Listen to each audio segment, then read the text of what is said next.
Today we talk about how can you enable this sign or know how you can do that on your CallApp. So you just follow these ways, then it's going to work with you.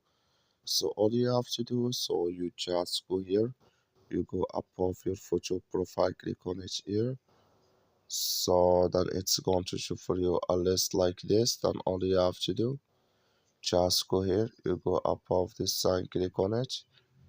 So then it's going to take you to this list. It's going to show for you like this. You click here on color ID, just click on it here. Then you come to next step here. You come here to always ring vibrate on incoming call. Click in this sign.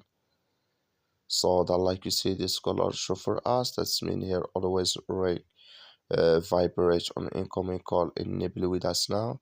That's all you have to do. I wish you I get it. That's all. Thank you for watching. Don't forget to support us by liking, subscribe.